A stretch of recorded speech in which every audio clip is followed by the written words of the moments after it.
nous ne parlons forcément pas de la même Europe. Nous pensons d'abord à la France. Tout le monde parle de l'Europe. Mais c'est sur la manière de faire cette Europe que l'on ne s'entend plus.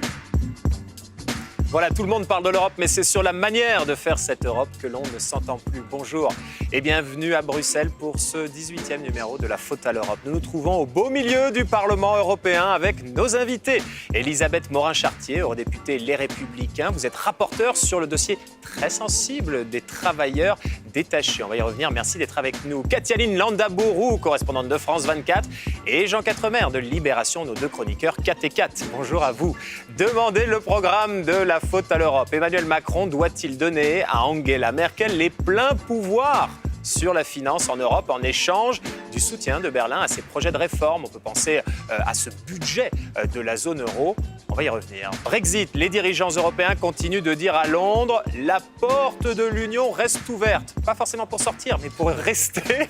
Les paris sont ouverts. Sortiront pas. Je suis curieux de connaître vos pronostics à tous les trois. Sur le même thème d'ailleurs en France, il y a à peine quelques mois, une majorité de Français était pessimiste sur l'avenir de l'Europe. Et bien à présent, une majorité est optimiste. Le vent tourne vite quand même. Cela fera l'objet de l'édito de Tonton Jean. Mais tout de suite, les travailleurs détachés.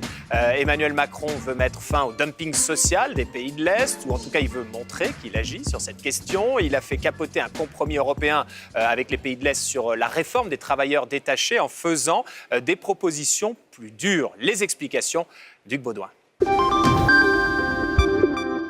La France est-elle allée trop vite, trop loin, trop seule?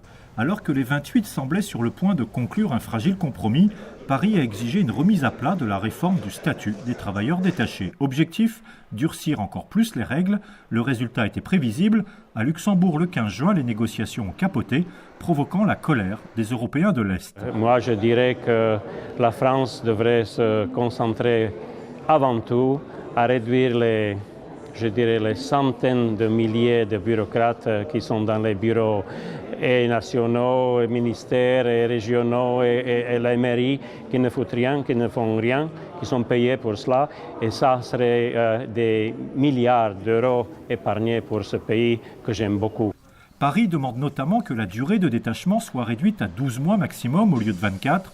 Bonne idée, estiment ceux qui à gauche réclament depuis longtemps une révision radicale de la réglementation, mais ils y voient surtout un coup de com' d'Emmanuel Macron, mal préparé, qui risque de s'achever en Waterloo politique. Ce qui me gêne un petit peu, c'est l'aspect peut-être politicien de l'affaire. C'est-à-dire, on joue les gros bras pendant la présidentielle, on arrive, et puis finalement on est tout seul parce que on n'a pas d'alliés, on n'a pas travaillé à avoir des alliés. Il ne faudrait pas non plus qu'il y ait trop, de démagogie dans le sujet.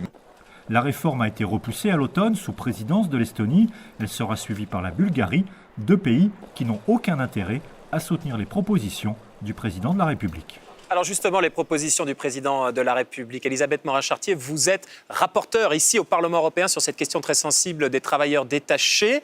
Est-ce qu'il a eu raison de durcir la position de la France, Emmanuel Macron ? Vous savez, quand on est dans une négociation sur les travailleurs détachés, qui est un sujet de clivage entre l'Est et l'Ouest, où on doit travailler à rassembler les points de vue, ce que je fais, je travaille depuis 18 mois, je connais, les problèmes, jusqu'où nous pouvons aller dans les négociations et où les choses risquent de casser. Je trouve qu'il ne faut pas tendre trop l'élastique. En tous les cas, ce qu'il veut, Emmanuel Macron, c'est montrer qu'il veut une Europe qui protège. Il veut une Europe qui protège, mais moi aussi je veux une Europe qui protège. Sur ce dossier, pour avoir une Europe qui protège. Alors, quels sont les points essentiels que je porte, moi ? Je porte d'abord une Europe qui définisse ce qu'est le travail détaché et quelle est la rémunération d'un travailleur détaché. C'est ça le point essentiel. Et la rémunération du travailleur détaché, c'est le salaire minimum du pays d'accueil, mais aussi les bonus qui y sont attachés. Ça peut être un 13e mois, ça peut être une prime de froid, une prime de risque, une prime de pénibilité. Et en tous les cas, ça ne doit jamais être le salaire minimum moins moins des frais de transport, Alors, d'alimentation. ce qui est intéressant... Ça, la sanctuarisation de la rémunération, c'est essentiel. Ça devrait être le point sur lequel le président de la République Alors, le française... président de la République et la France, justement, il parle de la durée du travail détaché. Aujourd'hui, un travailleur détaché peut aller dans un autre pays pendant 2 ans, 24 mois. Ce que la France demande, c'est 12 mois. Or, on s'aperçoit qu'en moyenne, il ne reste que 2 mois les travailleurs détachés. Donc finalement, ça ne changerait rien. Non, c'est un gadget, c'est un coup de com'. Je crois que, comme vous le disiez à l'instant, il ferait mieux de s'attacher à des éléments essentiels du texte. Quand on a une négociation, on lâche certaines choses pour obtenir d'autres choses. Et je crois, et là vous avez mis l'accent dessus, que le point le plus intéressant de ce que vous proposez, c'est l'idée d'asseoir le texte sur 2 bases juridiques. Non plus seulement sur les règles du marché unique, la liberté de circulation des travailleurs, parce que ça c'est l'argument choc des pays de l'Est, mais aussi sur un socle de droits sociaux. Et si on arrivait à faire cela, non seulement on trouverait un compromis, mais en plus on pourrait lancer les prémices de cette Europe sociale que la France a toujours défendue. Jean, c'est le dossier emblématique de l'Europe qui protège ? C'est un dossier symbolique. C'est pas réel, parce qu'en France, on n'est pas submergé par les travailleurs détachés, et nous-mêmes, nous exportons beaucoup de travailleurs détachés. Donc, c'est essentiellement symbolique. Mais je trouve que là où Emmanuel Macron a raison, c'est qu'à un moment, il faut arrêter d'accepter des compromis à minima. Il y a un moment ou un autre, il faut dire stop. Parce que le compromis à minima, une fois qu'on l'a accepté, c'est pour 20 ans. On n'y revient plus. Et on s'en est aperçu sur tous les textes qui ont été adoptés ces dernières années. Elisabeth Morin-Chartier, très clairement, pour les téléspectateurs qui nous regardent sur France Info, qu'est-ce que cette réforme va changer, pourrait changer ? Qu'est-ce que cette réforme va changer ?